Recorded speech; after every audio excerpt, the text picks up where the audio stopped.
Kafka é uma das principais plataformas de streaming do mercado hoje. Talvez seja o backbone para a comunicação entre microserviços aí dos mais utilizados. E hoje eu quero te mostrar os elementos que você deve considerar e quais modificações precisaria fazer para desenvolver um produtor de mensagens escalável. Bora lá. Para desenvolver um Kafka Producer confiável, escala, eu vou considerar nesse vídeo três elementos que são fundamentais para se atingir esse objetivo. Ou seja, você precisa confiar nas mensagens que.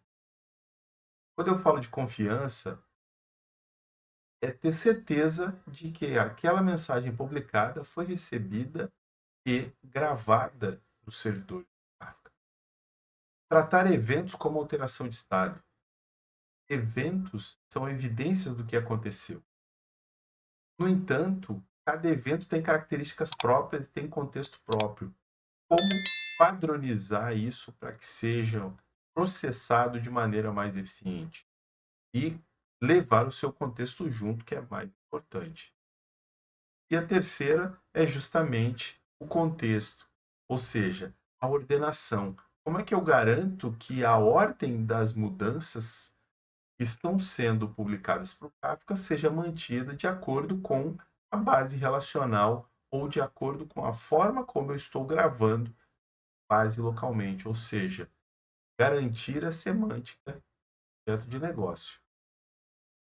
Beleza?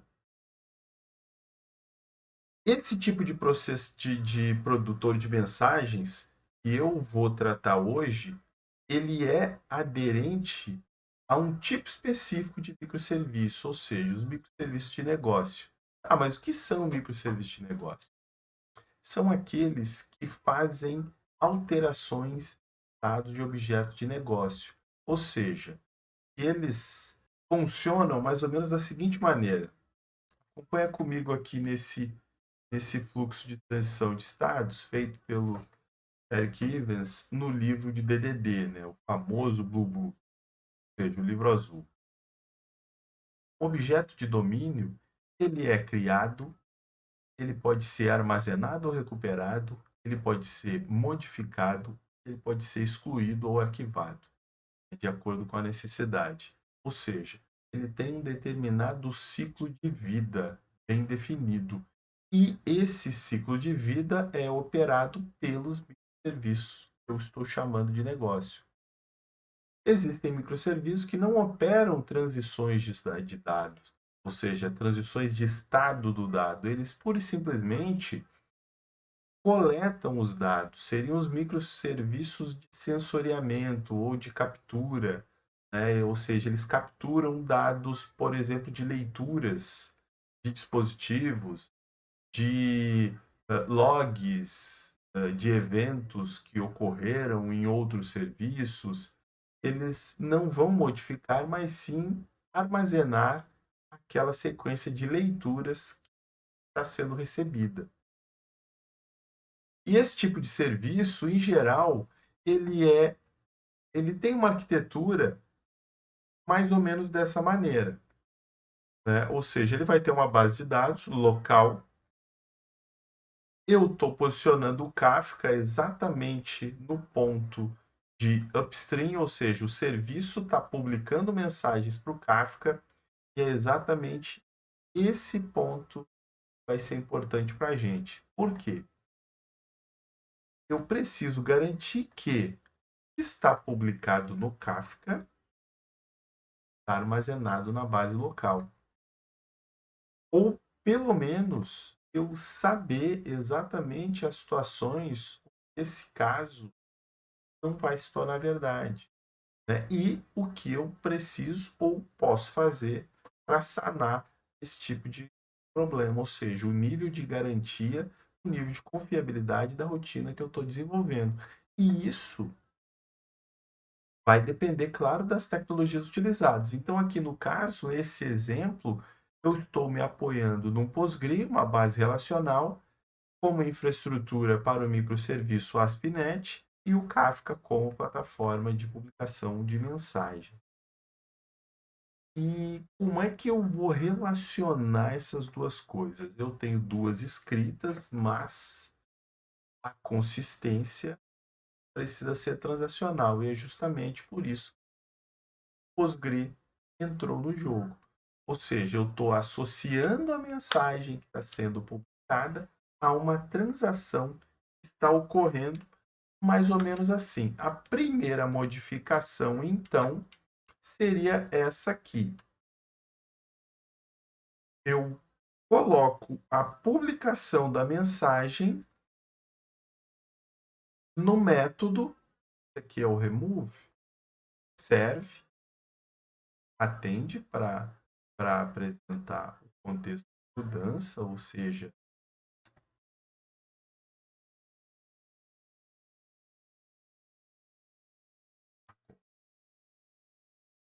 então assim,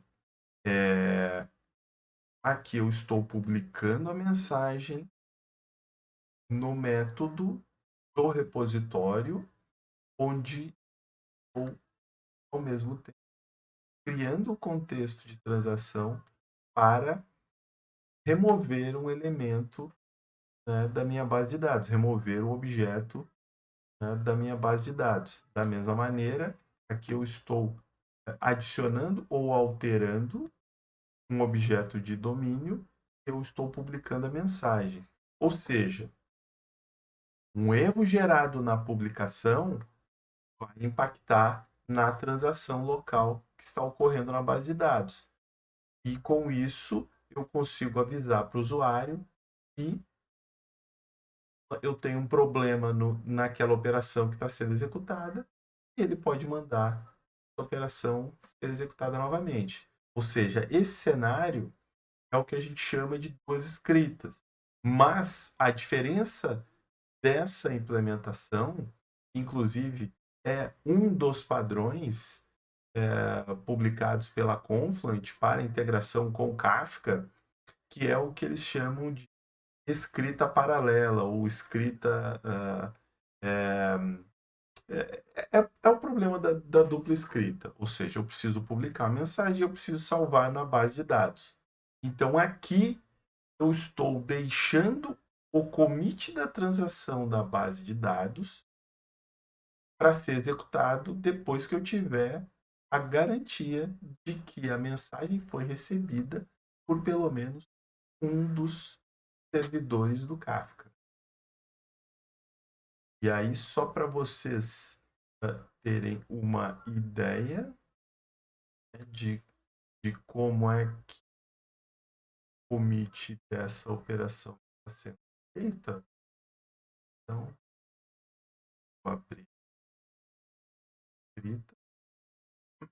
Aqui é o repositório, onde eu estou montando o contexto de transação, e aqui é a chamada, ou seja, aqui eu tento publicar a mensagem, se não der certo, eu já vou retornar um erro aqui, né? E aqui eu estou fazendo commit, ou seja, se der tudo certo, ou seja, eu preparei as validações, estão tudo de negócio, que já foram feitas aqui, ou seja, se eu entrei para salvar, eu já garanti em termos de negócio. Tudo que vai acontecer daqui para frente é técnico, né? Então, quando o meu repositório recebe a mensagem, ele publica, e aqui ele vai pura e simplesmente fazer o commit da transação, né? E ele só vai fazer, claro, se a mensagem for recebida por um dos servidores. Beleza? Então, essa é a primeira modificação que você precisa fazer para melhorar a confiabilidade do seu produtor de mensagens no Kafka. E aí, isso traz outro ponto. Vamos voltar para o código. O erro. Como é que eu posso controlar o erro? Por quê? O Kafka, ele tem mensagens diferentes, ele tem erros diferentes, ele tem comportamentos diferentes de acordo com a configuração. Então, os primeiros parâmetros que eu vou utilizar para a configuração desse produtor é o primeiro ligado ao nível de confiabilidade que eu quero do lado do Kafka. Aqui eu estou definindo que o líder, recebendo para mim e persistindo a mensagem, eu já estou achando que me atende, né? E para mim está ok. Eu posso aplicar outras semânticas, que é o que a gente chama réplicas em sync, que seria o all. Ou seja, se é vital o recebimento, a garantia de recebimento dessas mensagens, então eu posso garantir que o líder receba, o líder replique todos os nós para os quais o Kafka publicou essa mensagem vão confirmar que receberam e aí então você recebe a confirmação. Claro que isso vai ter um impacto no tempo de processamento e quando eu falo de tempo de processamento, aí vem os outros parâmetros aqui de cima. Tempo de timeout da requisição, ou seja, da comunicação do Kafka em si, timeout de mensagem, que é o processamento, né, da confirmação da mensagem, quanto tempo você vai esperar. Esse tempo aqui é em milissegundos, então eu coloquei 4 segundos e 5 segundos. E o outro é o número de tentativas que ele vai executar, né, o reenvio da mensagem. Esse ponto é importante porque, dependendo do contexto de negócio, ele pode impactar na ordenação das mensagens. Mas, no nosso caso, isso não vai ser um problema. Tanto aqui eu botei até um número de 100 aqui, número de tentativas de entrega.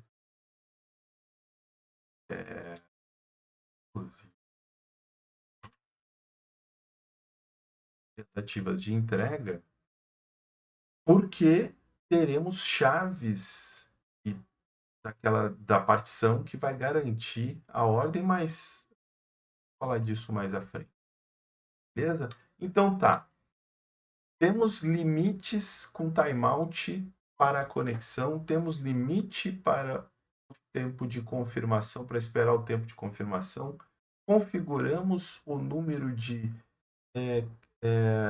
servidores ou de nós do Kafka que vão dizer para a gente que receberam e gravaram essa mensagem. E o que mais? Vamos para o terceiro ponto, tratando eventos como alteração de estado. Isso é de suma importância, porque numa operação de escrita, a gente tem basicamente uma entrada, que é uma solicitação ou que é um comando, e a gente tem o evento. O evento é uma evidência do que aconteceu. Ele não é pura e simplesmente uma característica que está sendo publicado. Ah, esse é um usuário VIP. Não. Nesse caso, é uma operação de escrita que está acontecendo. Então é importante que o evento seja modelado de maneira a ele nos dizer o que aconteceu. De forma efetiva, o que aconteceu é exatamente a modificação de estado solicitada pelo comando. Não há muito sentido de eu publicar o comando, porque o comando eu não sei se ele aconteceu. Para eventos de auditoria, se eu quiser saber a origem de uma determinada operação, eu posso.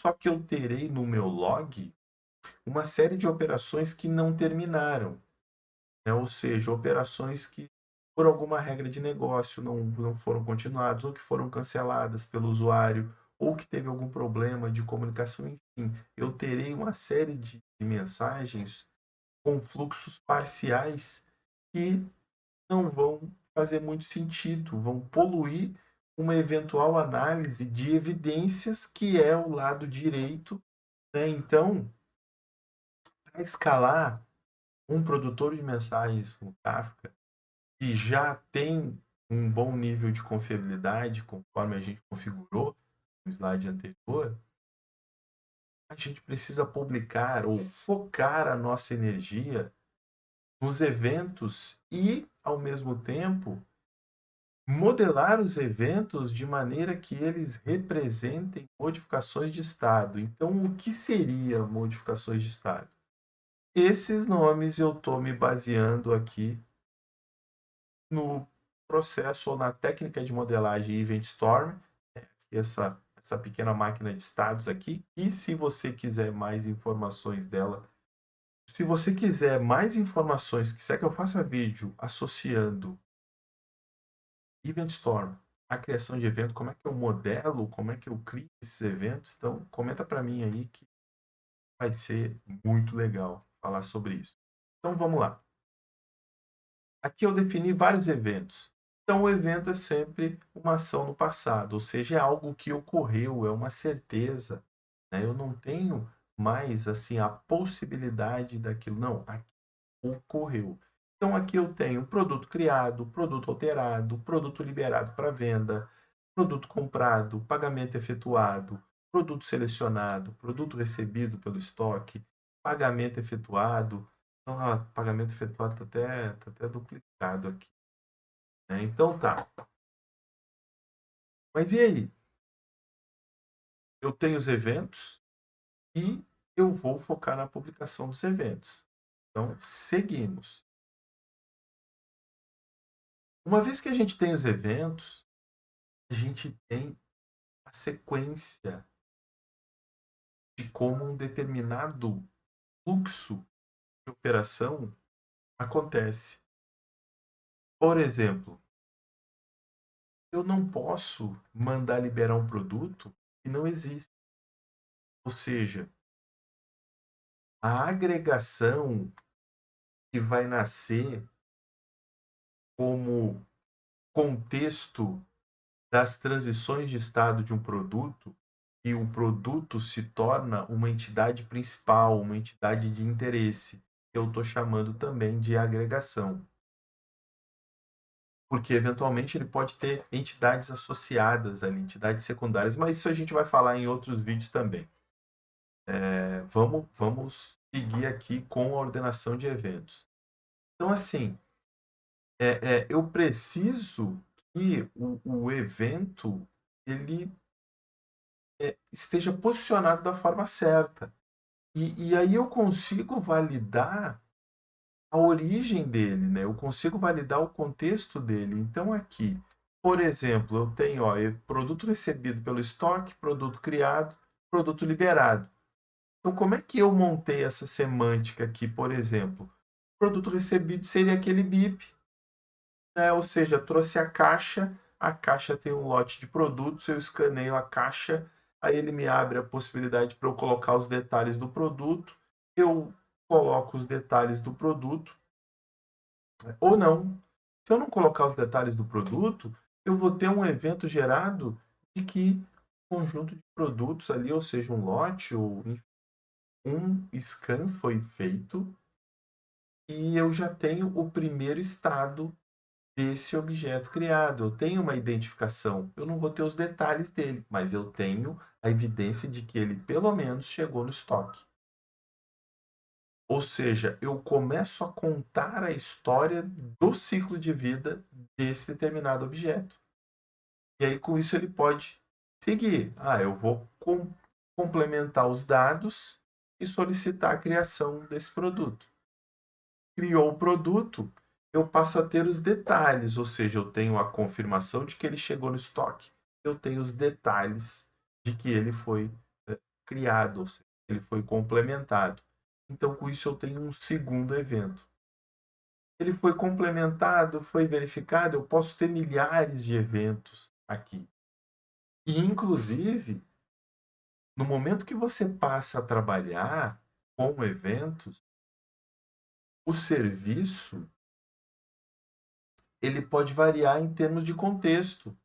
Você pode eventualmente dividir o serviço para tratar conjuntos diferentes de eventos ou etapas diferentes dentro do contexto, basicamente dividindo as operações e mais para fazer essa divisão, você precisa saber a ordem dos eventos, porque a partir eu só posso considerar um produto criado a partir do momento que ele foi recebido no estoque. Eu só posso liberar o produto para venda a partir do momento que ele foi criado, né? Então, os eventos vão definindo para você a ordem de execução e a forma com que o log precisa aparecer.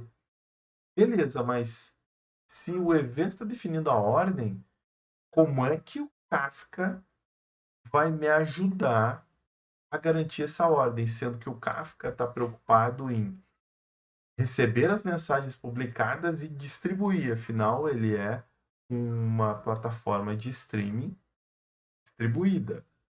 Então, vamos lá. Como é que o Kafka vai nos ajudar a garantir a ordem? Bom, o Kafka organiza as mensagens em tópicos, e esses tópicos eles definem a seguinte estrutura: cada mensagem tem três componentes, tem um cabeçalho, tem a chave e tem o value, tem o valor, que é onde estão os dados que a gente realmente está interessado que sejam publicados. Se a gente não informa uma chave, então o Kafka ele recebe as mensagens, enfim, na sequência com que ela foi enviada, processa essas mensagens e distribui no tópico em partições de acordo com a semântica dele, que é uma mensagem por fila, ou seja, se a gente definiu três partições, eu recebi três eventos, eu vou publicar uma mensagem em cada partição. Partição é a unidade medida, digamos, de paralelismo do Kafka e de garantia da ordem. Ou, pela natureza distribuída dele, ele só vai garantir sequência de eventos dentro de uma mesma partição. Ou seja,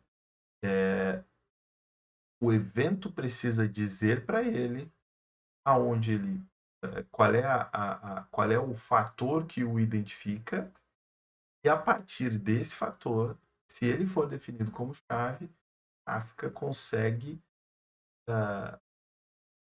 armazenar os demais eventos na mesma partição, que não é o caso desse primeiro cenário que eu estou mostrando aqui. Ou seja, eu tenho uma partição X, eu tenho a partição 0, eu tenho o produto 1 criado, que é o cinza, ele foi enviado para a partição 0, e aí eu tenho um outro evento de atualização do produto 1 que foi enviado para a partição X. Qual é o problema que isso vai gerar para mim? No momento que eu for consumir, eu não consigo ter uma história linear.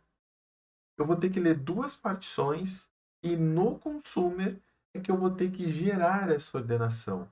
E aí fica bem mais difícil, porque eu vou ter a data do Kafka, eu vou ter a data que o evento foi gerado, mas como elas estão em tópicos diferentes, em partições diferentes, eu não consigo ter uma certeza da linearidade desses eventos. Como é que eu posso ter a garantia e me apoiar no append only do tópico dentro da partição e conseguir ler de forma realmente sequencial, sem consumir recursos exacerbados para ler mais de uma partição, para ter um mesmo conjunto de mudanças? Então, para isso, como é que a gente faz? Cria uma chave de correlação. Essa chave de correlação vai ser uma chave extraída do próprio negócio. Por exemplo, se eu tenho muitos produtos diferentes, o ID do produto pode ser uma chave interessante. Porque se eu tenho muitos produtos diferentes, eu vou ter mais produtos que partições, então o Kafka vai distribuir os produtos nessas partições e cada mensagem, e a partir da segunda mensagem de cada produto, ele vai direcionar para a mesma partição, né, a qual aquela chave já foi encaminhada, ou seja, ele gruda, né, a chave a uma partição e todos os eventos que chegarem daquela chave vão ser encaminhados para a mesma partição. E como os consumers estão atrelados a partições, seja dinamicamente associada pelo próprio Kafka ou definida por você, ó, eu quero esse consumer consumindo a partição 0, ele vai receber todos os eventos daquele produto, né? Ou seja, se eu tenho ali naquela partição 0 o produto 1, o produto 3, o produto, eu vou receber todos os eventos desses três produtos. Claro que pontos de observação aí que a gente tem. Essa chave, ela precisa, digamos, ser definida com base numa granularidade que seja interessante para que a partição do tópico não fique muito grande, porque aí você começa a aumentar, né, a profundidade, então, e eventualmente você não espalhar em todas as partições, né? Então você precisa olhar o balanceamento e ter mais chaves do que partições para que essa distribuição, né, seja feita de forma equilibrada. Se você tiver menos chaves do que partições, você vai ter partições que nunca serão utilizadas. Da mesma maneira, no momento do consumo das mensagens em cada partição, se você associar forçadamente uma mensagem, um consumidor a uma partição específica, no momento do rebalanceamento, né, você pode acabar perdendo o poder sobre mensagens de um determinado produto, porque o Kafka pode rebalancear e mover para outra partição, né? Tenha sido demandado, seja próprio Kafka ou por um processo manual. Então é interessante deixar o Kafka gerenciar para que, conforme ocorra o rebalanceamento, né, simplesmente a redistribuição, você e o consumidor siga recebendo as mensagens ficarem sobre o contexto desse, desse consumidor. Ok, o Kafka, então, a partir da chave de negócio que a gente definir, ele vai, então, garantir a ordem daqueles eventos dentro da partição e, por sua vez, está dentro do tópico. Esse é o padrão do Kafka. É um padrão que a Confluent nos apresenta chamado Event Store. Ou seja, você cria strings de eventos dentro das partições. Fluxos contínuos que poderão ser processados de forma contínua. Ou seja, você pode ter consumidores específicos por partição, tratando o ciclo de vida inteiro daquele produto. Beleza? Né? E aí temos a linha do tempo com integridade e aí, ponto de observação, né, é o tamanho desses streams. No nosso caso, aqui, produto, ele não vai ter uma sequência de vida muito grande, vai ter, sei lá, 20, 30 eventos, talvez menos. Então, o número de partições aí pode eventualmente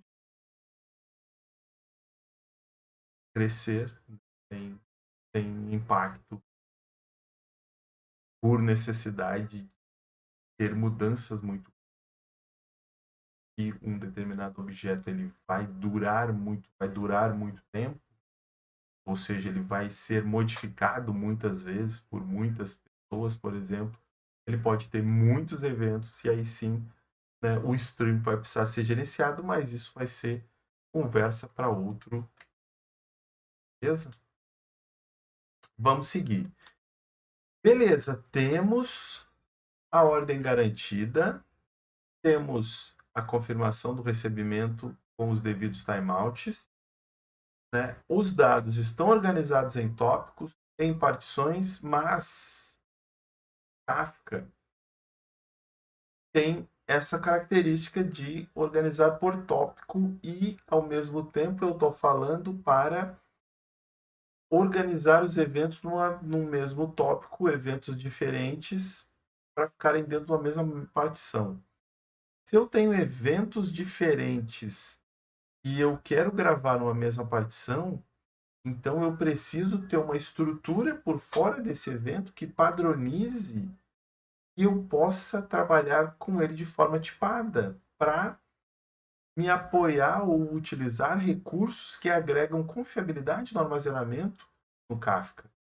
E esses recursos são exatamente aí aquele último fator, tratar eventos como mudança. Né? E o que, que é uma mudança? Né? Então, aqui eu estou definindo uma mudança como um conjunto de dados estruturais da alteração, como, por exemplo, data, sistema que gerou, né? Ou qualquer outra ID da transação em si, né? Qualquer outro dado operacional que eu seja relevante, eu vou ter mais um campo que vai me dizer qual é o tipo de evento e eu vou ter um último campo com o evento propriamente dito. Ou seja, eu vou ter uma estrutura de mudança e essa estrutura é a que vai ser armazenada dentro do Kafka. Ou seja, o Kafka vai ter visibilidade desse objeto. Como é que isso fica no código? Bora lá. Então, aqui, a estrutura que eu estou definindo é o aggregate state. E ela tem o quê? Conforme eu mostrei ali exemplos. Ela tem a chave da agregação, ou seja, a chave dessa modificação única. O tipo da agregação, ou seja, que objeto que foi alterado. No caso aqui, que eu estou mostrando é produto. Qual é o tipo de evento? Esse tipo de evento é interessante a gente saber sem precisar olhar o dado, porque eu já posso deserializar ele conforme o tipo específico. Né? Eu incluí mais uma data e os dados efetivamente do evento daquela mudança.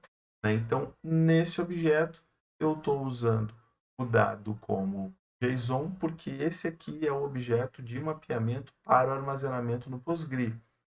Lembrando que esse padrão ele pode ser aplicado de diversas maneiras. Lembra que eu falei que esse primeiro ele pode, em havendo problema no commit da transação, você ficar com o evento publicado no Kafka e não ter o evento, não ter a modificação aplicada na base de dados. Então, esse vai dar o que a gente chama de at least once, ou seja, as mensagens serão publicadas pelo menos uma vez. Porque aí o que, que vai acontecer? A transação deu problema, o usuário eventualmente vai ser avisado que deu um erro, ele vai tentar de novo, ou a própria rotina pode tentar reenviar. Uma vez, pô, retornou um erro por timeout do banco, sei lá, e aí aguardou um tempinho e tentou de novo e foi. Ou seja, esse evento vai ser publicado de novo e vai ser gravado. Mas essa semântica a gente vai falar quando for conversar de consumidores. Então, vamos lá. É melhor ter o dado duas vezes e uma ser descartada do que a gente não ter a informação. Né? Então tá, esse é o envelope. E aí, como é que a gente traduz esse cara para o Kafka? Então, aqui é fazendo o depara para aquela estrutura, né, que eu falei para vocês, ou seja, a chave, o valor, que é o corpo, ou seja, ele vai encapsular, que é justamente aqui eu estou passando o aggregate state, eu estou passando uma mudança, e dentro dessa mudança eu tenho os dados do evento e os dados da mudança. Ou seja, eu tenho todo o contexto para que a ordem seja garantida e, ao mesmo tempo, eu tenho todos os dados do que aconteceu efetivamente. Aqui, com um adendozinho, mais alguns campos no cabeçalho de correlação que você pode usar para trade, né? ID do evento no Kafka que foi gerado e outras informações. Né? O header, a gente vai explorar isso mais à frente também. Okay? Então, voltando aqui. Ou seja, para todos os efeitos, estamos publicando uma mudança. Esse conceito, né, é o que a gente chama de outbox, ou seja, eu estou definindo uma estrutura de saída padronizada, que tem todas as informações necessárias para quem quiser consumir essa informação em outros serviços. E considerando que a gente está num ambiente de microserviço, vai ser de suma importância ter todo o necessário de mudança. E o que a gente ganha fazendo isso? Então, trabalhando com a estrutura tipada dessa maneira, eu posso utilizar o esquema registry para gerenciar essa estrutura para a gente. Ou seja, ela pode mudar com o tempo. Conforme ela mudar, o registry vai gerenciar essas novas versões desse esquema. Claro que o formato do esquema precisa ser um dos suportados pelo Kafka. Vai fazer a gestão. E, de certa maneira, está relacionada também ao versionamento do evento. É que o versionamento do evento é um pouquinho diferente. Claro que o esquema pode mudar, comigo incluindo mais campos estruturais, mas o que é mais comum mudar é a estrutura do evento. Modificar um campo, remover um campo, incluir um campo, incluir um novo tipo de evento para essa mudança em si. É que eu estou falando de mudança de produto. Ou seja, é de um objeto específico de negócio da minha solução. E ele, no caso aqui, eu coloquei 3 tipos de evento, mas eu poderia ter 4, 5, 6, 7. Então, assim, e todos esses tipos, eles precisam ser mapeados no esquema para que eu possa me beneficiar da garantia de consistência no momento do consumo de forma facilitada, que senão, para consumir um evento de um microserviço, imaginem que os usuários terão que conversar com o time que desenvolveu o serviço para saber qual é o esquema da mudança que está sendo publicado, ou seja, qual é o protocolo da aplicação. Né? Mas, protocolo de aplicação já entra no tema de serviços cross-plataforma também, porque, uma vez uma mensagem publicada, ela precisa poder ser consumida por serviços de tecnologias diferentes. Afinal, microserviços garante texto, garante o escopo que ele está trabalhando, ele vai garantir a consistência e vai dar visibilidade dos dados sem perder a localidade deles. Bom, gente, era isso que eu queria falar para vocês hoje. Então, assim, essas são as modificações básicas que você precisa fazer para incorporar confiabilidade no envio de mensagens, limites para tratamento de erro e associação ao contexto de transação de uma base relacional e, dessa maneira, escalar a produção de mensagens, mantendo a ordenação e a consistência que você tem no negócio e na base relacional para o Kafka, de maneira a libertar os dados, colocando em movimento. Beleza? Esse é o Praticando Arquitetura. Até a próxima.